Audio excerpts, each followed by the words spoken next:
नमस्कार दोस्तों, मैं हूँ आकृति और आज मैं इस वीडियो में UPPSC LT grade art teacher के एग्ज़ाम में जो क्वेश्चंस आते हैं वो एनवीएस, केवीएस, पीजीटी और टीजीटी आर्ट टीचर के एग्ज़ाम में जो क्वेश्चंस आते हैं वो मैं बताने जा रही हूँ। और ये इसका यूरोपीय आधुनिक पुनर्जागरण कालीन कलाकार, ये एक टॉपिक ऐसा है जिससे मोस्टली सबसे ज़्यादा क्वेश्चंस पूछे जाते हैं। तो शुरू करते हैं हम। तो पहला क्वेश्चन है, रोम स्थिर संगमरमर में निर्मित विख्यात मूर्ति शिल्प मोजेज किसकी रचना है? बेर्निनी, माइकल एंजेलो, रोंदे या दोनातेलो? तो इसका आंसर होगा बी, माइकल एंजेलो।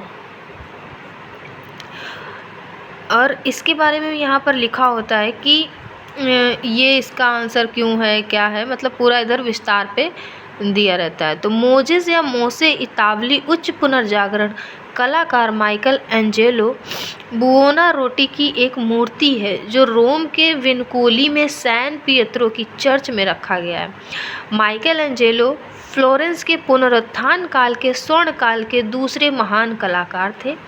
इनके द्वारा बनाया गया चित्र पिएटा, शोकमग्न मैरी, डेविड की मूर्ति, डान मॉर्निंग, इवनिंग नाइट, 12 संतों की मूर्ति, last judgment, creation of word, holy family आदि हैं। ठीक है, अब आते हैं नेक्स्ट क्वेश्चन में। उन चित्रकारों को पहचानिए जो जर्मन पुनर्जागरण से संबद्ध हैं। ठीक है, तो ड्यूरर एवं लुकास क्रनेक या फिर लियोनार्डो विंची एवं राफेल, एल गक्रो एवं रिबल्टा या जॉर्जियन एवं वेरोनीस। ठीक है, तो इसका राइट आंसर होगा ड्यूरर एवं लुकास क्रनेक। ठीक है, तो अब इसे भी पढ़ लेते हैं। जर्मन पुनर्जागरण से संबद्ध कलाकार अल्बर्ट ड्यूरर लुकास क्रॉनोक है। अल्बर्ट ड्यूरर 1471 से लेकर 1528 ईस्वी एक स्वर्णकार का पुत्र था जो हंगरी से आकर नुरेम्बर्ग में स्थायी निवास करने लगा था। 1505 ईस्वी में वह वेनिस गया जहां उसने 2 चित्र बनाए, गुलाब के हारों वाली मैडोना तथा चिकित्सकों के मध्य ईसा। ड्यूरर को सर्वाधिक ख्याति एनग्रेविंग्स से मिली। लुकास क्रॉनोक चित्रकार, काष्ठ शिल्पी एवं धातु शिल्पों का सर्जक था। इसकी प्रारंभिक कृतियां धार्मिक हैं। इसने व्यक्ति चित्रण बहुत किया। अत्यंत वासनापूर्ण नारी आकृतियों का भी विकास किया जिसमें सिर से पैर तक मणियों के समान चमकते रंग भी भरे। इन आकृतियों को यह देवी नाम देता था। अब आते हैं नेक्स्ट क्वेश्चन में। विंची की कृति अंतिम भोज किस माध्यम से निर्मित है? कैनवस पर तेल चित्रण, वॉश, टेम्परा या फ्रेस्को? तो इसका राइट आंसर होगा फ्रेस्को। ठीक है, लियोनार्डो दा विंसी 1452 से 1519 ईस्वी इनको केवल एक कलाकार ही नहीं एवं संपूर्ण विश्व का एक महत्वपूर्ण विभूति माना जाता है। यह एक अनुसंधानशील कलाकार था जिसने शरीर में रक्त परिभ्रमण, युद्ध में काम आने वाली सशस्त्र गाड़ी, अनेक प्रकार के वायुयानों, हेलीकॉप्टर व पनडुब्बी की कल्पना पर हजारों रेखा चित्र बनाए। मिलान के सांता मारिया उपासना गृह में इसने ईसा का अंतिम भोज नामक भित्ति चित्र तैल पद्धति में प्लास्टर पर प्रारंभ किया।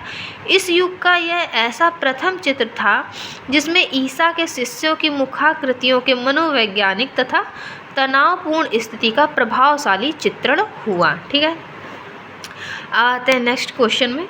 मानव शरीर की आदर्श अनुपातिक आकृति विट्रुवियन फॉर्म की रचना किसने की? ठीक है, विट्रुवियन फॉर्म की रचना किसने की? राफेल, लियोनार्डो दा विंसी या फिर टिंसिया या माइकल एंजेलो? तो इसका राइट आंसर होगा लियोनार्डो दा विंसी। ठीक है, लियोनार्डो दा विंसी का जन्म 1452 ईस्वी में इटली में हुआ था। ठीक है, इटली में हुआ था। ये महान चित्रकार, मूर्तिकार, वास्तुशिल्प, संगीतक, कुशल यांत्रिक, इंजीनियर इनके चित्रों में वैज्ञानिक विश्लेषण करने के पश्चात ही चित्रण करते थे। ठीक है, उन्होंने कलाकार को न्याय, सत्य तथा अन्य असामाजिक मूल्यों की प्रतिष्ठा करने वाला माना। इनके प्रसिद्ध चित्रों में राज्याधिकारी द्वारा ईसा की वंदना, श्वेत रोम युक्त कोट वाली महिला, शैलखंडों की राजकुमारी विषय पर आधारित चित्र प्रमुख हैं।